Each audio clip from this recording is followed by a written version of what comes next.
Synthesize all of these details and ask myself, what illness?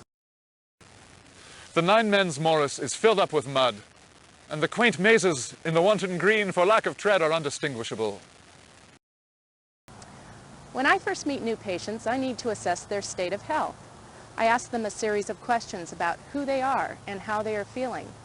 Then I record physical information like temperature and blood pressure. Lastly, I synthesize all of these details and ask myself, what illness fits these symptoms? You can evaluate specific moves of your opponents to determine their game strategy. In experiments, I usually change one variable at a time. That way, I can see the effect of each new variable in isolation. In learning a new game, try first with one strategy, look at the effect, and then try another. See what you can learn from the different results. Biologists have often solved problems by borrowing solutions from other fields. For example, Charles Darwin used his knowledge of the concepts of geology to formulate his ideas on the evolution of species. Don't be afraid to approach a problem from an entirely new angle or to use ideas from another field. Earlier this year, we were asked to identify the source of an oil spill in a very busy port in southeastern Alaska.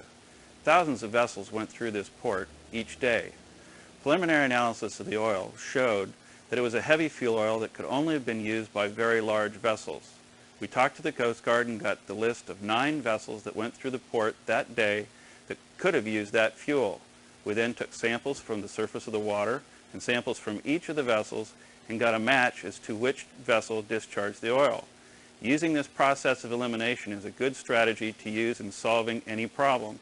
It makes solving this game much easier. My job is fast-paced, high-tension work, and I have to keep track of a lot of information at once in order to be effective. I start my day by scanning the major stock reports and predictions by other stock analysts. I look for key words and assess the facts before deciding what it is I'm going to tackle. In your game, you'll have to keep track of a lot of things at once. Stay focused, and you will get better at deciding what it is that's most important. Weather systems have specific sequences and patterns. After studying them carefully, I can usually tell what the weather's going to be. People are the same way. Can you see a sequence of moves that your opponent tends to follow? I'm continually challenged to find new solutions in my work as an overseas diplomat for the USA. I find that I often use my education and my extensive readings in history to help solve a problem in my office or in the field. Transferring something you've learned in another area to game playing can help you come up with new ideas. One of the best things our society can do to prevent violence is to take steps now to prevent crime in the future. What steps could you take now to lay the groundwork for winning your game? You might have seen me in your neighborhood. My partner and I often need to stand in the middle of streets or parking lots with our equipment. One of us sights down the street to a plumb line where the other stands. We use math, especially triangulation formulas, to take our measurements. I don't think I'd be able to do my work without math to solve the problems. When I'm blowing glass, I'm always amazed how easily and beautiful it takes shape. I have to be careful because it's incredibly hot. It's about 2,000 degrees. So each movement has to be very precise and accurate. Before I begin a new piece, I chunk the series of steps together in my mind, sort of a sequence, so that I can see how the piece will go together. I use this method throughout the whole process. Try visualizing a series of moves before you start your game. In estate planning, my job involves problem solving by learning as much as I can about my client's objectives. I ask lots of questions and take careful notes to gain the information. These notes help me design the estate plan to fit what the client wants to accomplish. You can make mental notes of your own moves when you play your games, and that will help you be more successful also. In my craft, so much depends on intuition. All violin makers know the basic technique, since we long ago studied the old master Antonio Stradivarius, which years ago made the best violins in the world. Today's violin makers use their instinct, what wood to use, what tension to give it, how to build it, what finish to do. You can build your knowledge and skills, but at some point you have to follow your instincts and try for something new.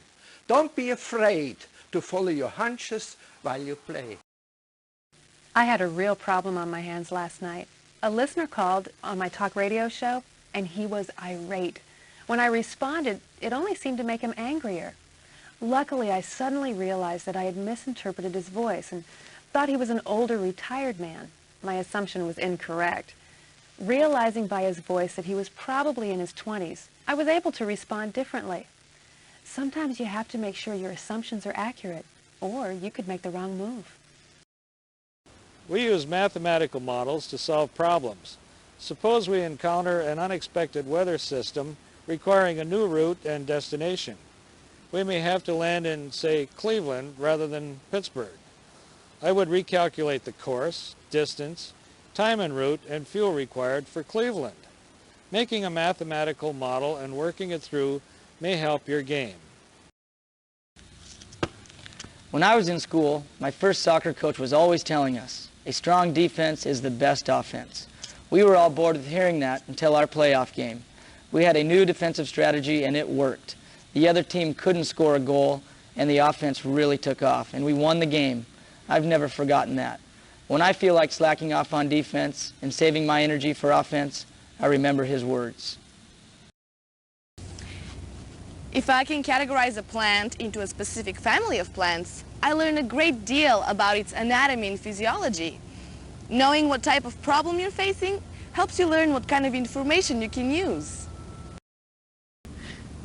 Winning at a sport or a game requires a lot of hard work and practice, as well as handling your errors. When you lose or make a mistake, don't get discouraged. Learn from mistakes by asking, why did it happen? Use whatever you learn to improve your skills for the next game. The most important thing that I tell new drivers is to always pay attention to the road in front of you, keeping an eye out for other drivers' errors or for dangerous situations. You never know when an accident is about to happen. In your game, try to sense what's about to occur and be on the lookout for attacks from any side. Every mission has a detailed plan. We schedule our moves and practice coping with as many problems as we can invent so that when we are in space, we move as intelligently and efficiently as possible. Try forming a game plan. Think through a series of steps before you start to play. A lifeguard may have only 1 or 2 emergencies a summer, but it's vital that I plan ahead and I'm trained to handle whatever might arise. Keep up your guard. Plan ahead to prevent surprise attacks. It's my responsibility to ensure that each of my employees is working to their full potential. If one person isn't working effectively in one role, I move them to another position that better suits their skills. Think of your playing pieces like this. Can one be more effective in a different position on the board? Are you using each piece to its maximum advantage?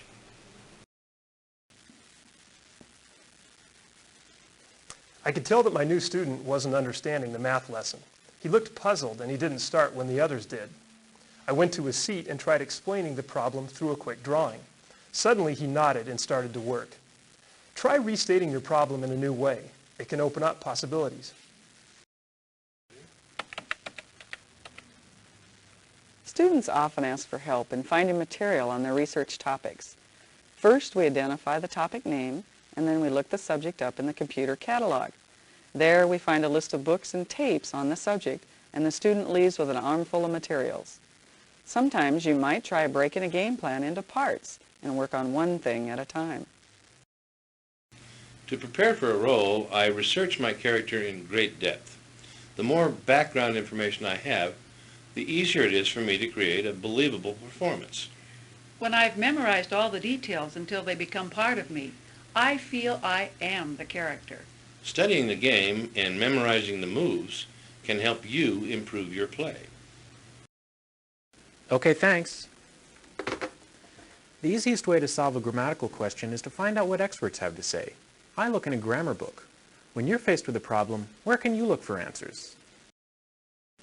Even though I plan my lighting design far before the actual shoot, sometimes a new situation occurs and I'll have to change my strategy. I'll add or remove lights as I go. With this job, it's really important that I remain flexible. You can do the same thing by changing your strategy when something unexpected comes up. The worst thing that can happen in my profession is to forget or mess up an important move. There you are rehearsing for a big stunt, and in the middle of that stunt, something goes wrong. This could be a disaster. But I try and eliminate that by visualizing each step and rehearsing each key move in my mind ahead of time. This has actually saved my life. So in order to remember important moves, review them in your mind before you play the game. When I plan the wiring of circuits, I most always anticipate the most extreme electrical power usage possible. Think about the wiring going to the kitchen. First, I have to consider how much power I'd use if all the appliances were turned on at once. I also have to use wires big enough to deliver the maximum power that may be used. I then select fuses or overload protectors that will allow that much power to be used and no more. If we allow too much power to pass through the wires could get very hot and cause a fire. Perhaps you can consider some situations where thinking of extremes might help you better prepare for what may happen. Problems often arise in programming. No matter how careful I am while I'm writing my code, bugs always show up. If I rack my brain and I still can't come up with a solution to a particular problem, sometimes I'll take a break and go get a cup of coffee. Then I'll come back, take out a piece of paper and doodle for a while, or I'll draw diagrams to help me understand the problem better. I'll let my mind wander and see if a new solution will pop into my head, and often it does. Plus, I'm more relaxed, and it gives me the energy I need to help me work through the problem and tie everything together. If you find that you're fresh out of ideas, try relaxing and brainstorming. It works. When I'm negotiating between two people to resolve a conflict, I try to figure out what each person really wants. By evaluating carefully, I can help them devise a strategy to give them some of what they want. Both parties in a conflict want to win. If you can figure out what the other person really wants, you can improve your chances for success. In creating a dance, I first choreograph the general moves I'd like the dancers to make on stage, the shapes they will make as a unit, before I look at the actual steps. If I can see a series of connecting movements, it is easier to visualize the steps I want them to use to form those patterns. Can you see the overall pattern you'd like to create in your game? What individual moves fit into that pattern? I can make the animals I train perform the way I want them to by using bait, such as meat for wolves. Can you bait your opponent into making a move while hiding your real plan? When I'm in court, an opponent may raise many interesting points, some of which are more important than others.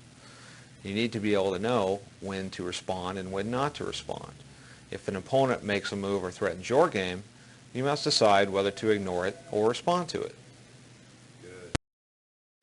I love to play with possibilities. If I'm feeling particularly wild, I may take one idea, such as building clay structures that resemble bones, and really go with it. One time I ended up with hanging sculptures of unusual skeletons that filled my living room. If you have a hunch, don't be afraid to elaborate on it. You could end up with a series of excellent plays. When my son kept getting a rash, I realized that it might be food allergies. He was young enough that his diet was limited, so it was fairly easy for me to test my theory. I fed him one food at a time for a week and checked for a rash or reaction. The next week, I gave him one new food, continuing like that until I found the one food that made him react. When you're trying to solve something puzzling in your game, try changing one thing at a time until you find the answer. Good luck. Some problems are solved by learning from what the answer can't be. When we designed this new road, we couldn't afford to build it over the mountain or through the lake. So the two available routes were fairly easy to select. It will be easier for you to find the best strategy if you eliminate those that won't work. When treating a pet, we sometimes begin a treatment without knowing the exact cause of the illness, whether it's virus, bacteria, or toxin. We don't have time to wait to find out the cause. In cases like this, it's important to begin treatment immediately. In your game, sometimes you don't have time to wait for all the results to become known, so go for it. Sometimes it takes a small loss to make a big gain. When fighting forest fires, we have to give up some areas so we can concentrate on other areas which are in vital locations or are more important to save. If you know you're going to lose control of part of your board, you might switch to another section to gain new ground. Yes, I take notes. I have to. I've studied very hard to learn the skills to fly a balloon, and there are key steps that I have to remember for all my flights. I write them down, and that way I know that I'll never forget. You might try taking notes for a game plan or a new technique before you play. Asking questions is a vital key to problem solving.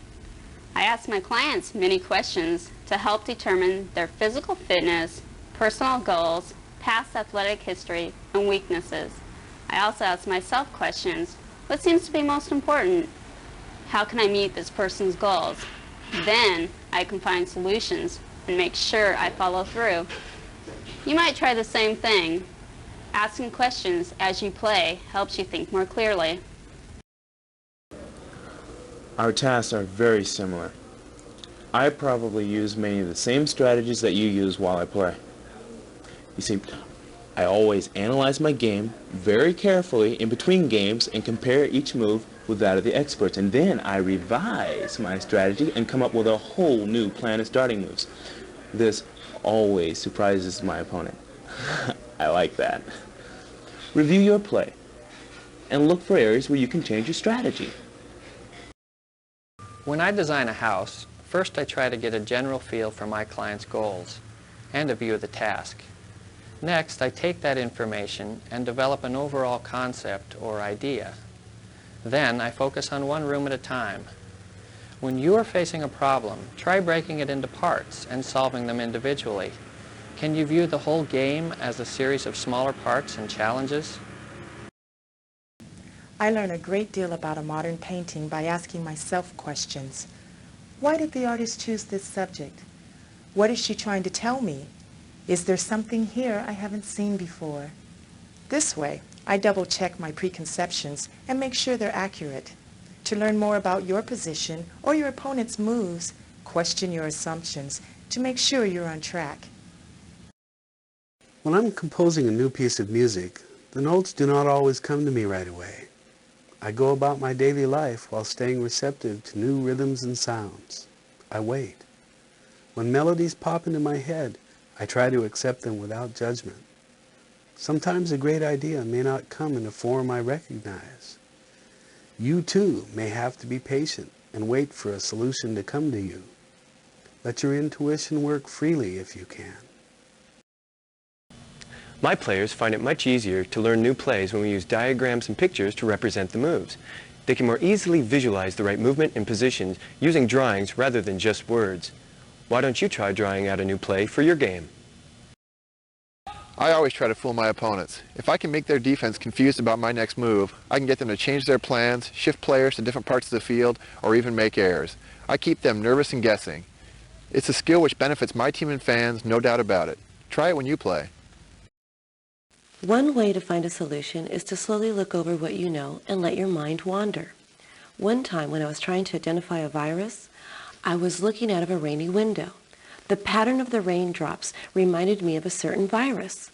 That was the one I was looking for. In your game, stay open to insights while you play. With some of my injured clients, it takes quite a while for them to commit to their therapy.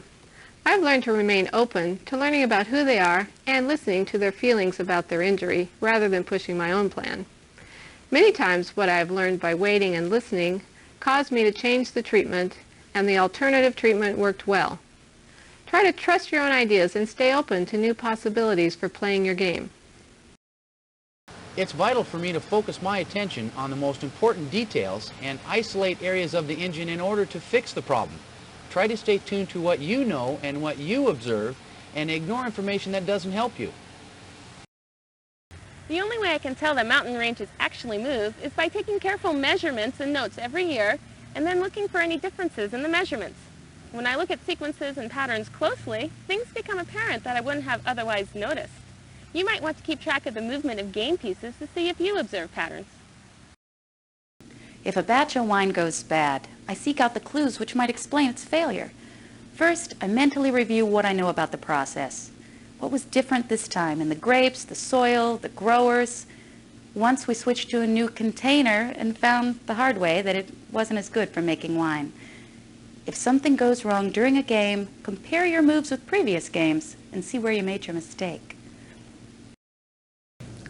I compare a patient's signs and symptoms to factual knowledge I've learned during my schooling and gained through experience working as a physician. Thinking about what's different and what's similar helps me come up with a diagnosis. Look at your playing so far. What do you see that's different from other games you've played? What's similar? When I design and plan a new garden, I choose flowers and shrubs that will provide year-round color. If I only plant rhododendrons, they look wonderful for a few weeks, but the garden will look pretty plain the rest of the year. Make sure in your game that you look ahead and form a plan. Then you'll have variety in your moves. It will keep your opponent guessing. When a patient has teeth that are strangely angled, I think about what might have caused that to happen. Does the patient suck his thumb or bite his fingernails? Sometimes I have to look at the most extreme reasons to track down the answer. Try imagining the most daring move you could make. What would the result be? What can you learn from this? Before I begin a design, I sketch images based on the style I want to create, and I choose a color palette. Sometimes, while I'm working, I realize I can pull in a variety of styles and textures into the design, like Egyptian, Art Deco, Roman, and even modern. They all fit because they are consistent in form and color to my original design. Before you make a move, imagine other possibilities. Often, one new idea can make you think of other, better possibilities. In my field, motivation is critical to successful performance. Top track and field athletes are often driven by a deep, strong motivation to do their very best. They're also motivated by challenges and difficult circumstances. In short, they don't give up easily. In track, we call this running through the tape. It means you run hard all the way through the finish line, no matter what place you might get in the race. When you're behind in a race or a game, try using your position as motivation to catch your opponent. And when you're in the lead, never underestimate your opponent's ability to catch up. Remember, run through the tape. Marathon runners sometimes hit the wall, a kind of mental limit near the end of a race. When I reach this point, I try to remember my reason for racing, to achieve my very best performance. Don't get discouraged and give up if you're losing. Try one more time, and you may end up playing your best game ever. I've got to be prepared for things that could go wrong on a mountain. Anything can happen on steep terrain, at high elevations. Climbers make it their business to know what could go wrong. They take steps to increase the safety factor, like using ropes. And they develop backup plans in case something does go wrong.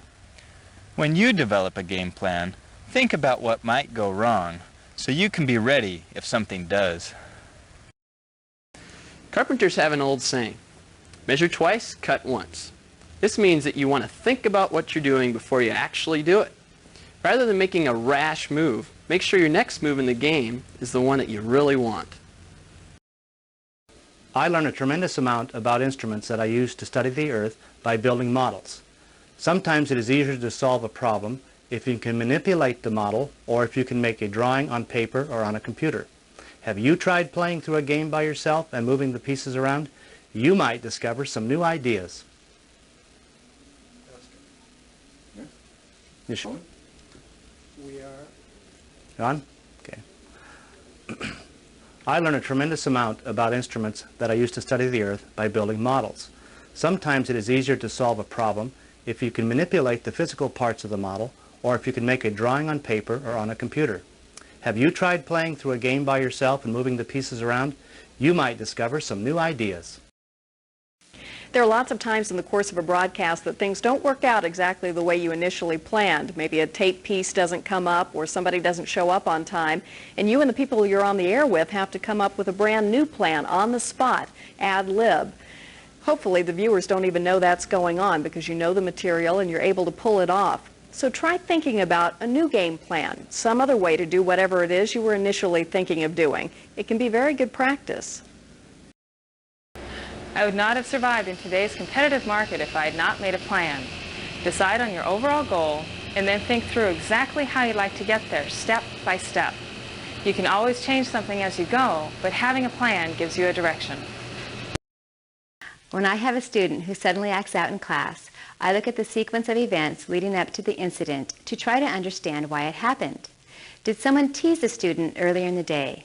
Did he have a fight at home before school? The sequence of events helps me understand the reasons for the incident itself. You might try thinking back through a series of moves to find out how to improve your play. On the highway, lots of unexpected situations arise. No matter how prepared I am, it's impossible for me to be ready for everything. I might need to alter my route just to stay on schedule. Remember to be flexible when you're faced with unexpected situations. You never quite know when the fish are going to bite, or what they're going to bite on. So, if my favorite lure isn't working, I try a new one, until I find one that works. Sometimes it gets frustrating, but once in a while it really pays off, and boy do I catch a beauty. So if your current game plan isn't working, try something different. You never know what can happen. An archaeologist never has all the pieces of a puzzle. I sometimes guess what an answer might be and make a plan. Then I change that plan if I dig up new information that doesn't fit with my old idea. Don't be afraid to change your strategy if you notice something new. Before I begin a painting, I let my ideas flow and respond to my instincts. The more ideas, the better. Then, when I begin to work on an actual canvas, I have a wealth of options to choose from. Try brainstorming every kind of move. Let your mind go. This will help you remain creative and improve your abilities. Stravinsky's Firebird Suite is a great favorite with our audiences, and I always love to conduct it. At our first rehearsal, a problem arose. The trombones seemed to be playing wrong notes. I had them play their parts separately, and everything was correct. But with the full orchestra playing, it was total chaos. At last, I discovered the problem. The trombones had a mistake in their parts, an extra bar of rest, and they were playing the right notes, but at the wrong time. Break down your game into parts. Concentrate on one thing at a time. Before I begin a construction project, I like to work backwards from the final goal to see what steps are necessary to get there. For example, to build a garage, I know I'll need to construct walls and a roof. This means I'll need to buy timber and materials. So I'll measure the area, cut the timber, and construct a scaffold. To do that, I'll need to lay the foundation, and even before that, I'll need to buy the tools. You might want to get your opponent in a certain weak position. Work backwards from this goal to find the steps you'll need to get there. Plumbing is full of a lot of challenges, unusual situations in which I really have to troubleshoot to find the answer. First, I have to look at the plumbing system as a whole and see how it works to figure out logically where the problem might be. Then I focus in on that section and go to work. If you break your game plan down into stages, you will find it's easier to determine where those weaknesses are and then improve those areas. After I create a new bread, I always evaluate the results. I ask my customers for feedback, consider their comments, and then review the recipe. By carefully reviewing the recipe, the bread I serve is of the highest quality. Examining your successes and strategies will keep you improving your game. Just yesterday, a customer complained about the fish special. Usually everyone loves that dish, so I tried to find out what went wrong. The fish was as fresh as usual, so it wasn't that. I had cooked it the same as I always do, so it wasn't that. Finally, I discovered that my assistant had switched to a different kind of mustard in the sauce, completely changing the flavor. When problem solving, start by eliminating the things you know are not the cause of the problem. When diving, I always remain alert to possible dangers. For instance, when a school of fish starts darting about or acting unnaturally, I often take a guess and predict what will happen next. It could be that they've found food or that there's a shark nearby. Watch your opponent. If he does something new, try to predict what he will do next. That way you can stay one step ahead of him. To show people what I want in a scene, I sometimes use a drawing or miniature set and then move the characters through their parts. This helps everyone, the actors and the crew members, see what they need to do in a shot and helps me see if I've forgotten anything important. Try playing a game on your own now, moving through a new game design, and see if it brings you any new ideas. As the person responsible for keeping an entire office building full of computers and networks running smoothly, people are always coming to me with emergencies. It's very important that I prioritize these requests. I ask questions to define exactly how critical the situation is. How long would a fix take? How many people are affected? Is there a temporary solution? Are there more pressing concerns elsewhere? In your game, think about all the pros and cons of a move before you decide which is the best to make. Observations of patterns on the Earth's surface helps me to understand the history of the formation of the landscape. Particular patterns indicate specific Earth processes that have operated through time. The patterns we can observe on this satellite image indicate that glacial ice once extended far beyond its present location. You might want to keep track of the movement of game pieces to see if you observe patterns. Outstanding students often think creatively, coming up with a variety of ideas about a particular problem or theme. They might consider many different, disconnected ways of thinking about the problem, then weave them into what becomes a truly remarkable solution. When you think of something that feels new or unusual and you wonder, where on earth did that come from? Keep going, work with it. These are the kinds of ideas that generate great solutions. Nine Men's Morris is a game that is almost 3,000 years old and has been played all around the world. The first people believed to play Nine Men's Morris were the ancient Egyptians. A playing board from 1400 BC was found carved into the roof of a temple at Kurna. Another board was found carved into stone near the Great Pyramids of Giza. Perhaps the workers who built the Great Pyramids played the game. A board was also found in the ruins of the ancient city of Troy. Troy was made famous by Homer's epic poems, the Iliad and the Odyssey. You might have heard of some of the characters from these mythical poems, like Helen of Troy, Achilles, and Odysseus. Later, Nine Men's Morris became popular in Europe.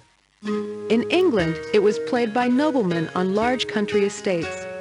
The board was made of real hedges, and children or servants were the game pieces. William Shakespeare even described a Garden Morris board in his comedy, A Midsummer Night's Dream. The Nine Men's Morris is filled up with mud, and the quaint mazes in the wanton green for lack of tread are undistinguishable. Now, imagine yourself as an archaeologist digging into a huge grave mound in Norway in 1880. Slowly you uncover the remains of a Viking ship with a Nine Men's Morris board carved into the deck. After death, Viking chieftains were often buried in their ships with everyday necessities such as helmets, combs, swords, and axes. In some Viking farmhouses, they used turf for the roof, from which the grass continued to grow. The walls were made of wood, stone, or blocks of turf to keep out the severe winter cold. The Vikings wrote with stick-like letters called runes. Vikings carved these runes into stone in the places they traveled.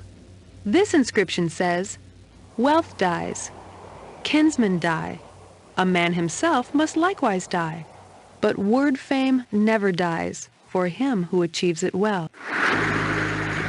Vikings were famous seamen. They traveled great distances without any modern navigational systems. One of the most famous Vikings is Eric the Red's son, Leif Erikson. Many historians think that around 1001 AD, he sailed to what is now Newfoundland on the North American continent. He called it Vinland. This was almost 500 years before Christopher Columbus's voyage. When you play Nine Men's Morris, you face the same challenges confronted by the Egyptians, the Trojans, English kings, the Vikings, and all the others who have enjoyed the game for thousands of years.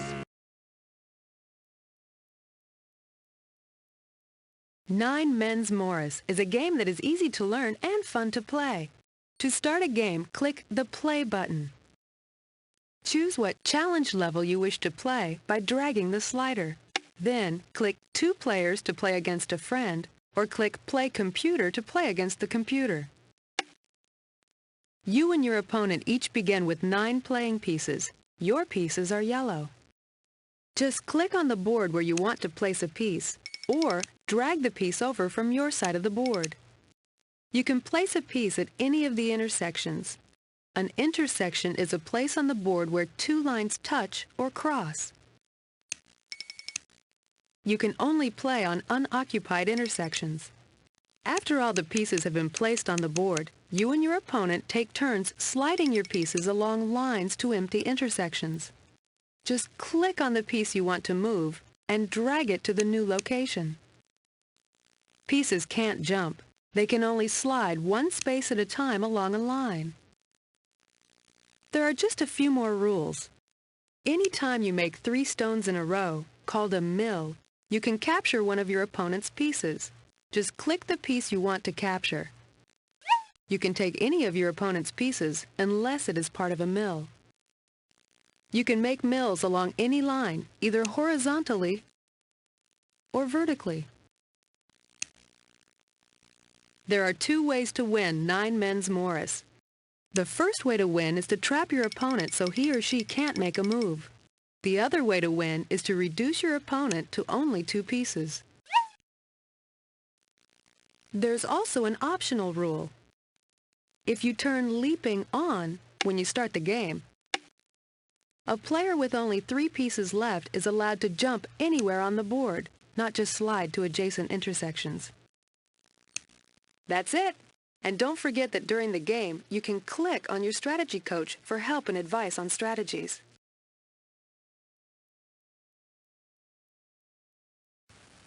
My job is fast-paced, high-tension work, and I have to keep track of a lot of information at once in order to be effective. I begin each day by scanning the major stock reports of the day and the predictions of other stock analysts. I look for keywords and assess the facts before deciding what it is I'm going to tackle. In your game, you'll have to keep track of a lot of things at once. Stay focused, and you will get better at keeping track of what is most important. Problems often arise in programming. No matter how careful I am while I'm writing my code, bugs always show up. If I rack my brain and I still can't come up with a solution to a particular problem, sometimes I'll take a break and go get a cup of coffee. Then I'll come back, take out a piece of paper and doodle for a while, or I'll draw diagrams to help me understand the problem better. I'll let my mind wander and see if a new solution will pop into my head, and often it does. Plus, I'm more relaxed, and it gives me the energy I need to help me work through the problem and tie everything together. If you find that you're fresh out of ideas, try relaxing and brainstorming. It works.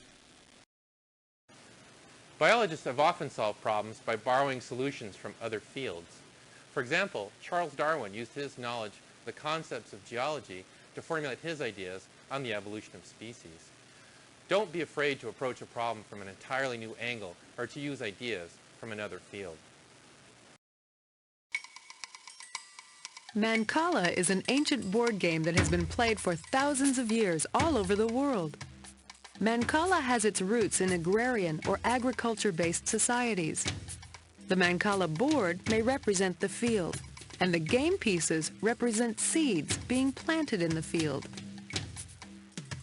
Variations of the game continue to be popular today in many countries. There are as many names for Mancala as there are variations of the game. In Africa, many tribes carve elaborate Mancala boards in their native art form. Some boards are up to 20 feet long. One of the tribes that plays a variation of Mancala is the Maasai tribe of East Africa. The Maasai live in a large area of wilderness near the Kenya-Tanzania border. Sopa, welcome to my tribe, the Maasai. After a hot day of hunting or running through the midday sun, we are ready to relax, sit in the shade, and play Mancala. The equipment you need is so simple. You can play by just drawing a board in the dirt and using stones for pieces. Even these young cowherders have time for a game now and then. My people are semi-nomadic, which means we move from place to place, staying wherever there is grass and water for our cattle. Here you see our new village, or boma. Our houses are built of sticks, mud, grass, and cow dung. Did you know that in our tribe the men often have long hair? Our warriors dye it red to look more fierce. Warriors must undergo an initiation ceremony after spending more than a month training. At a special camp, the warriors-to-be fast, pray to our god, Enkai, and learn traditions from our elders. We do not fight very often anymore, nor raid for cattle like we used to do. However, our warriors still practice traditions that have existed in our tribe for hundreds of years. This is my mother, Ngoko. She and the other women in our tribe shave their heads, as we think that is beautiful. My mother has collected sticks for my brother to make into spears. I hope you have enjoyed hearing about my people, the Maasai. Now it is evening here, and I am going to sit around the fire with my friends to listen to our elders telling stories about our tribe's travels and adventures. Good night.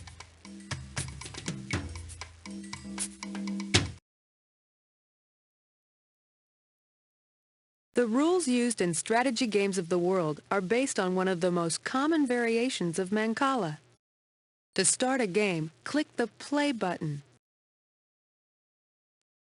Choose the challenge level by dragging the slider, and choose how many stones appear in each hole at the beginning of the game by clicking the buttons.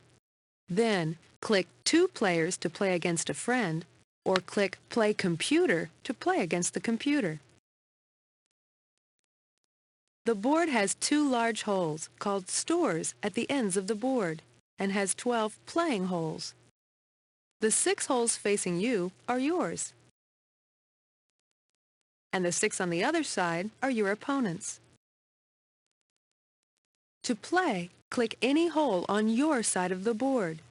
The stones from that hole are lifted and are distributed one by one, counterclockwise around the board. If you lift enough stones to make it to the end of the board, a stone is dropped into your store, and the remaining stones are distributed on your opponent's side.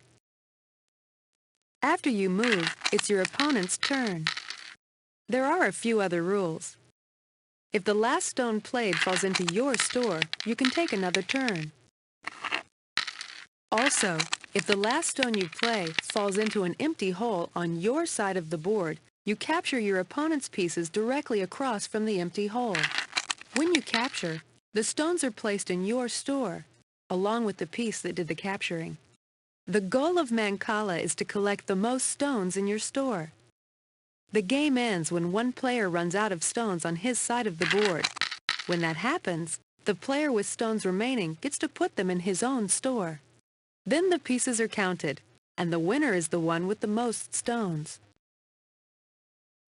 Gomoku is a variation of another board game called Go, and Go originated in China thousands of years ago. In ancient China, accomplished Go players were revered as sages or wise men.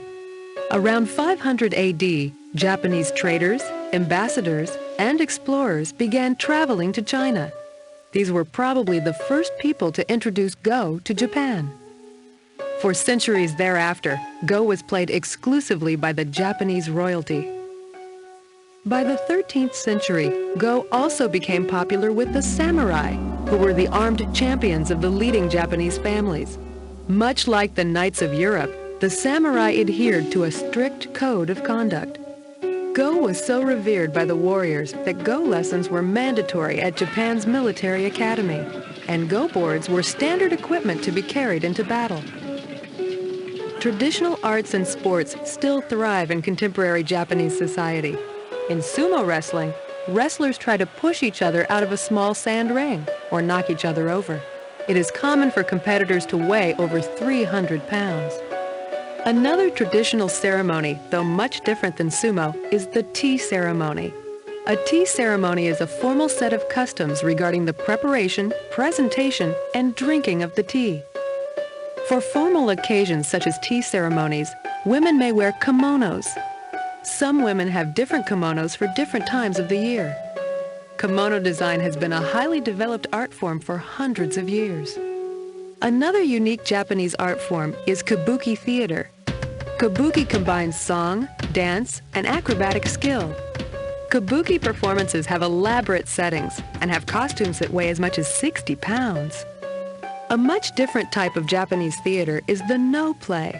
Actors in a no play wear masks that represent their characters and their emotions. There are many different kinds of masks for all situations.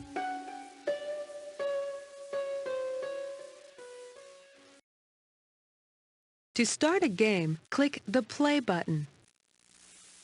Choose what challenge level and board size to use by dragging the sliders. Then, click 2 players to play against a friend, or click Play Computer to play against the computer. The Gomoku board is marked out with thin black lines into a grid. You and your opponent take turns placing stones, one at a time, in unoccupied squares on the board. Your pieces are white. Just click on the spot where you'd like to place a stone. If you click anywhere on the board, a piece will appear. You can drag it to any open position. Once a stone has been placed, it cannot be moved. Each player in Gomoku has an unlimited number of stones. The first player to form a continuous line of 5 stones wins the game. The line can be diagonal, vertical, or horizontal.